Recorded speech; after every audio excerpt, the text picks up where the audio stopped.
হ্যাঁ, প্রিয় ছাত্রছাত্রী, ম্যাথ অনলাইন ক্লাসে তোমাদের সবাইকে স্বাগত। আজকে আমরা আলোচনা করব গোলক। গোলক, এটা একটা গোলকের চিত্র।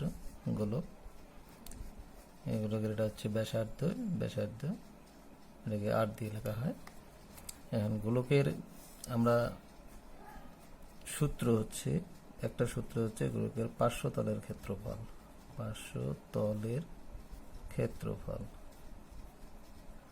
গোলকের একটাই মাত্র তল হয়, সেটা হচ্ছে বক্রতল। এটাকে পার্শ্বতল বা বক্রতল বলা হয়। বক্রতলের ক্ষেত্রফল হচ্ছে 4πr²।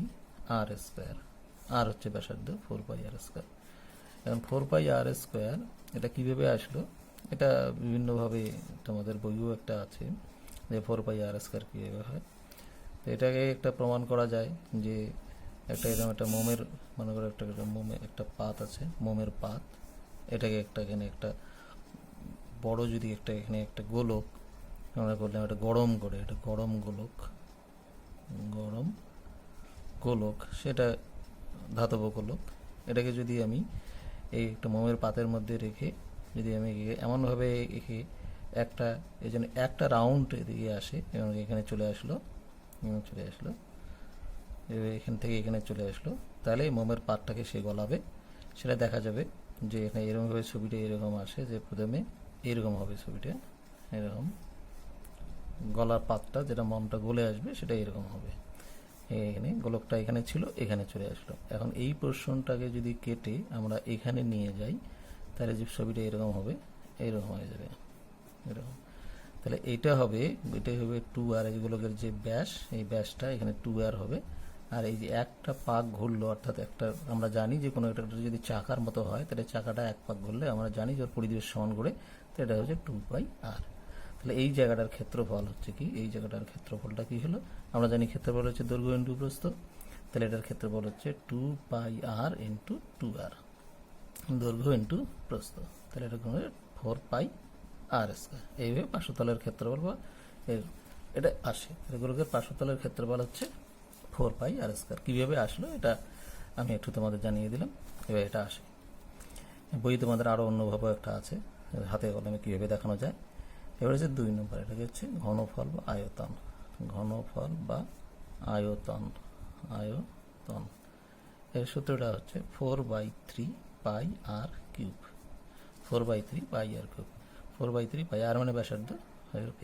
এটাও আবার কীভাবে আসে, এটাও আবার অন্যভাবে একটা ব্যাখ্যা করা যায়। যেটা যদি একটা গোলক হয়, আমরা জানি এই গোলকের যদি এরকমভাবে আমরা এরকম নেই কতগুলো, যদি কেটে নিই,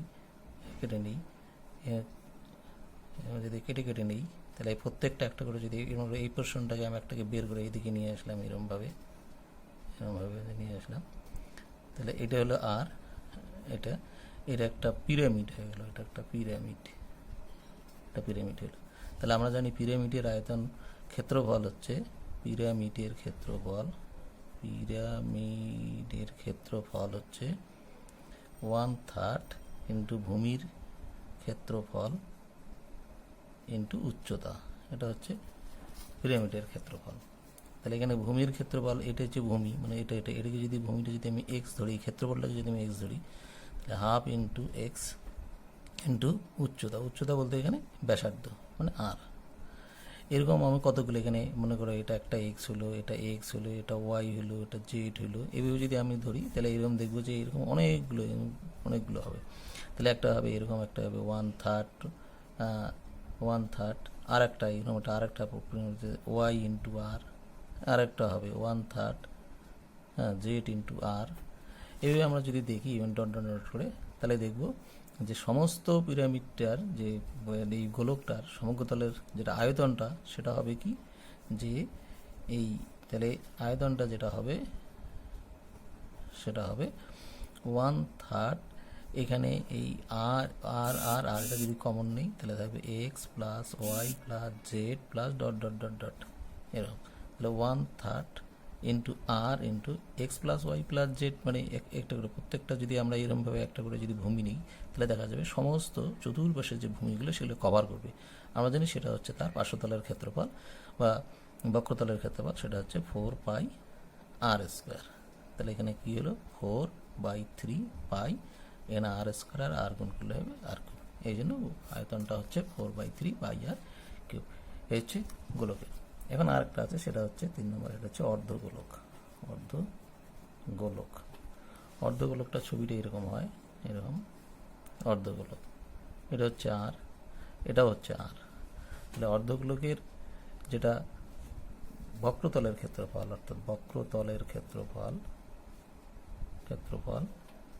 বক্রতলের ক্ষেত্রফলটা, এটা যদি ফাঁপা হয়, এটা যদি এই জায়গাটা যদি ফাঁপা থাকে, তাহলে হবে 4πr² অর্ধেক, তার মানে 2πr²।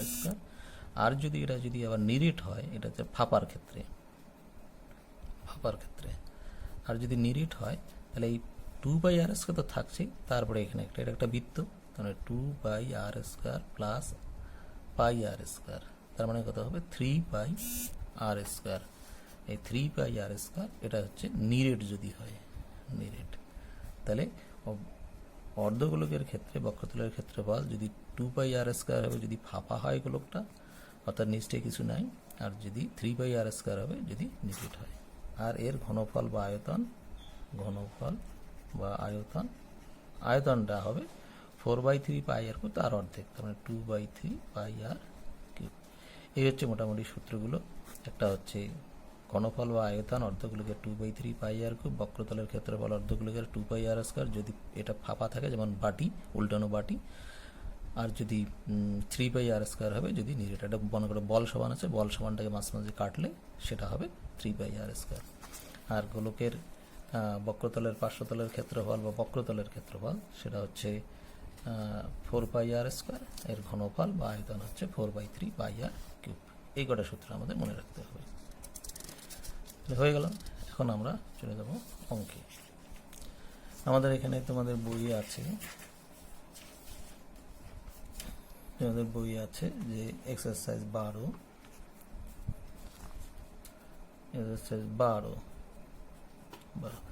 এখানে তোমাদের আছে কি আছে, যে 1 নম্বর অঙ্কটা আছে, যে একটি গোলকের ব্যাসার্ধ 10.5 সেমি, একটি গোলকের ব্যাসার্ধ 10.1 গোলকের ব্যাসার্ধ 10.5 সেমি হলে তার সমগ্র তলের ক্ষেত্রফল কত? এর কিছুই না, আমরা জানি যে গোলকের সমগ্রতলের ক্ষেত্রফল মানে ওর পার্শ্বতল যেটাকে বলা হয়, সেটা হচ্ছে সমগ্রতলের ক্ষেত্রফল। তাহলে আমরা জানি যে গোলকের সমগ্রতলের ক্ষেত্রফল বা পার্শ্বতলের ক্ষেত্রফলের সূত্র হচ্ছে 4πr²। হ্যাঁ, তাহলে দড়ি গোলকের ব্যাসার্ধটা আমি ধরলাম আর সেমি, যদি আমি ধরে নেই আর সেমি, তাহলে সুতরাং গোলকের কি সমগ্র তলের ক্ষেত্রফল হবে কত? 4πr²। মান বসো, 4 গুণন 22/7 ইন্টু r²।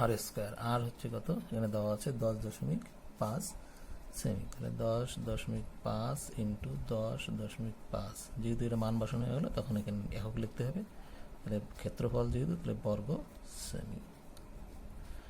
এখন এটা আমাদের কাটাকাটি করতে হবে, 4 গুণন 22/7, এটাকে লিখতে পারি 105/10 ইন্টু, এটাও লিখতে পারি আমি কত 105/10। এটা এখন কাটাকাটি করলে যা হবে, কত হবে এটা কাটাকাটি, এটা যদি আমি 7 দিয়ে কাটি, 7 × 7 5 × 7 35। এখন এটা গুণ করলে 22, 4, 22, 15 আর 105, এই সবগুলো যদি গুণ করা যায়, তাহলে গুণ করতে হবে, গুণ করে যেটা দেখা যাবে সেটা নিশ্চিত 100ই হবে। এখানে হবে 1386, 2টা শূন্য, 2 শূন্য 2 শূন্য কাটা গেল, তাহলে 1386 বর্গ সেমি। এটা হবে উত্তরটা। এবার সমগ্রতলের ক্ষেত্রফল হবে কত? 1386 বর্গ সেমি। 1 নম্বর অঙ্ক। এখানে 2 নম্বর অঙ্ক। 2 নম্বর অঙ্কটা দেওয়া আছে যে একটি চামড়ার বল তৈরি করতে প্রতি বর্গ সেমি 17 টাকা 50 পয়সা হিসেবে 431 টাকা 20 পয়সা লেগেছে। বলটির ব্যাসের দৈর্ঘ্য নির্ণয় করো। প্রতি বর্গ সেমি 17 টাকা 50 পয়সা হিসেবে, হ্যাঁ, প্রতি বর্গ সেমি 17 টাকা 50 পয়সা হিসেবে মোট খরচ হচ্ছে 431 টাকা 20 পয়সা। তাহলে আমরা জানি ক্ষেত্রফলের একটা সূত্র আছে, সে ক্ষেত্রফলটা হচ্ছে, সেটা হচ্ছে কি, ক্ষেত্রফল হচ্ছে মোট খরচ বাই প্রতি বর্গ, যদি মিটার থাকে মিটার, এখানে দেওয়া আছে সেমি, প্রতি সেমিতে খরচ, এটা হলো ক্ষেত্রফল। তাহলে সুতরাং আমরা যদি ধরি গোলকের ব্যাসার্ধ, যদি আমি আর ধরি, আর সেমি, তাহলে আমি লিখতে পারবো, সুতরাং গোলকের এখানে প্রতি বর্গ সেমিতে খরচ হচ্ছে 17 টাকা 50 পয়সা, 401 মোট খরচ। তাহলে বক্রতলের ক্ষেত্রফল বা সমগ্র তলের ক্ষেত্রফল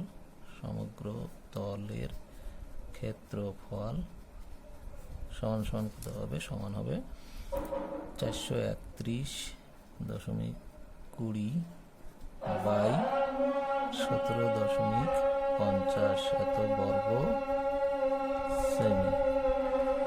এটা তাহলে আমরা, এটা হচ্ছে বক্রতলের ক্ষেত্র বা সমগ্রতলের ক্ষেত্রফল এটা। এবং সুতরাং আমরা লিখতে পারি, আমরা জানি অ্যাকর্ডিং টু কোশ্চেন, তাহলে আমরা লিখতে পারি 4 পাই আর স্কোয়ার, এটা হচ্ছে সমগ্রতলের ক্ষেত্রফলের সূত্র, এটা সমান আমি পেব 431.20 বাই 17.50। এখন এখান থেকে আমরা বের করব। তাহলে এখানে কি কি পাচ্ছি আমরা? এখান থেকে তোমার মান বসায় দাও। তাহলে 4 গুণন 22/7 ইন্টু আর স্কোয়ার সমান, এখানে কত হবে?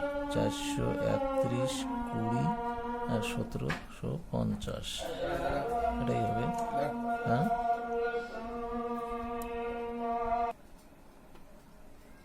হ্যাঁ, তাহলে 4 ইন্টু 22/7 ইন্টু আর স্কোয়ার সমান, এখানে 0 0 কেটে দিই। তাহলে আর স্কোয়ার সমান সমান আমি কি লিখতে পারবো? এখানে লিখতে পারবো 4 3 1 2 হচ্ছে 175, আর এই 4টা যাবে নিচে আর 7টা যাবে উপরে, আর নিচে হবে 22।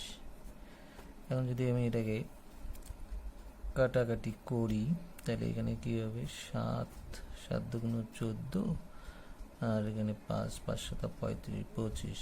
এটাকে যদি আমি 22 দিয়ে কাটি, তাহলে 11 দিয়ে কাটলে 11 দুগুণ 22, এখানে হচ্ছে 11 দিয়ে কাটলে 3 11 33, 34 35 36 38 39 40 42 43 10 এখানে হচ্ছে 101 9 11 99, আর এখানে 2 11 দুগুণ 22, 2 দিয়ে কাটলে 2 অক্ষে 2, 9 দুগুণ 18, 6 দুগুণ 12, 196।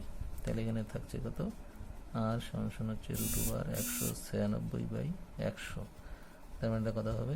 196 14, 100 বর্গমূল 10, তার মানে 1.4। তাহলে আর পেলাম। এখানে চাইছে কি, এখানে যেটা বলছে সেটা হচ্ছে কি, যে হলে বলটির ব্যাসের দৈর্ঘ্য নির্ণয় করতে হবে। সুতরাং বলটির ব্যাসের দৈর্ঘ্য সমান 2 ইন্টু 1.4 এত সেমি, সমান কত হবে? 2.8 সেমি। এটা অ্যান্সার, 2.8 সেমি। বলা ছিল অঙ্কটা যে একটি চামড়ার বল তৈরি করতে প্রতি বর্গ সেমি 17 টাকা 50 পয়সা হিসেবে 431 টাকা 20 পয়সা খরচ হলে বলটির ব্যাস কত? তাহলে আমরা জানি ক্ষেত্রফলের সূত্র হচ্ছে এটা, ক্ষেত্রফল সমান সমান লিখতে পারি মোট খরচ বাই প্রতি বর্গ সেমিতে খরচ। গোলকের ব্যাসার্ধ 8 ধরলাম, তাহলে এই হিসেবে গোলকের সমগ্রতলের ক্ষেত্রফল হচ্ছে এটা। তাহলে এটা আমরা বলতে পারি এমনি সূত্র দিয়ে যেটা আছে সেটা 4 পাই আর স্কোয়ার, 4 পাই আর স্কোয়ার সমান সমান এটা দশমিকটা তুলে দিলাম, তুলে দিয়ে 0 0 কেটে দিলাম, আর স্কোয়ার আর বর্গমূল করলাম করে, এটা হলো আর মানে ব্যাসার্ধ, তাকে 2 দিয়ে গুণ করলে ব্যাস হবে, ব্যাসটা পেয়ে গেলাম। এবার হচ্ছে 3 নম্বর অঙ্ক। 3 নম্বরটা বলছে যে স্কুলে শর্টপাট খেলার জন্য যে বলটি ব্যবহার করা হয় তার ব্যাসের দৈর্ঘ্য 7 সেমি হলে বলটিতে কত ঘন সেমি ঘন সেমি লোহা আছে। যে ঘন সেমি যেহেতু আছে তাহলে আমরা বুঝতেই পারবো যে এর আয়তন বের করতে হবে। ব্যাসার্ধ দেওয়া আছে, ব্যাস দেওয়া আছে, তাহলে আমরা জানি তাহলে কি হবে, বলটির আয়তন সমান আয়তনের সূত্র জানি আমরা 4/3 পাই আর কিউব। তাহলে 4/3 পাই হচ্ছে 22/7। এখানে দেওয়া আছে ব্যাসের দৈর্ঘ্য দেওয়া আছে, তাহলে ব্যাসের দৈর্ঘ্য মানে ব্যাসের দৈর্ঘ্য দেওয়া আছে, তাহলে ব্যাসার্ধ হবে 7/2 ইন্টু 7/2 ইন্টু 7/2, যদি কিউব আছে তাহলে ব্যাসার্ধ 7/, এত ঘন সেমি, এত ঘন সেমি। এই 7 আর 7 কেটে দিই, তাহলে থাকছে এখানে 2, এখানে হচ্ছে 11, এখানে 2, 2 দুগুণে 4, 2, 2, তাহলে থাকছে কত, এখানে 11 ইন্টু 7, 7 7 49, 11, তাহলে 49, 49, 9 9 হচ্ছে 13, 539, 539/3, এত ঘন সেমি। তাহলে 5 3 3, হাতে রইল তোমার 1 2, 23 হইল 3 7 21, হাতে রইল 2 29, 3 লং 27, 28 29, 2 2/3, এত ঘন সেমি। এটা হলো তাহলে বলটিতে, সুতরাং বলটিতে কত ঘন সেমি লোহা আছে, সুতরাং বলটিতে 179.2/3 ঘন সেমি লোহা আছে, লোহা আছে, এটাই আনসার হলো।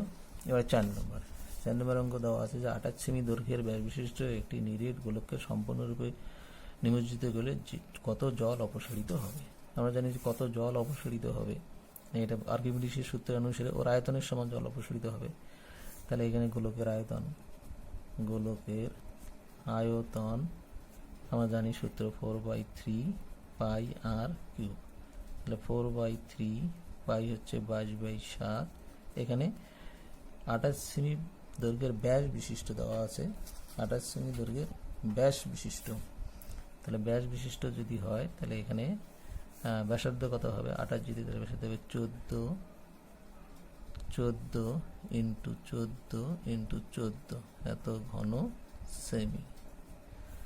তাহলে এখানে একমাত্র কাটাকাটি করা যাচ্ছে, এখানে 7 দুগুণ 14 2, এখানে নিচে শুধু 3 থাকবে, কাটা যাবে না এটা। এখানে থাকছে কত 14 14 2, এটা গুণ করতে হবে, এটা গুণ করলে একটু ভুল হয়ে গেল, এখানে 14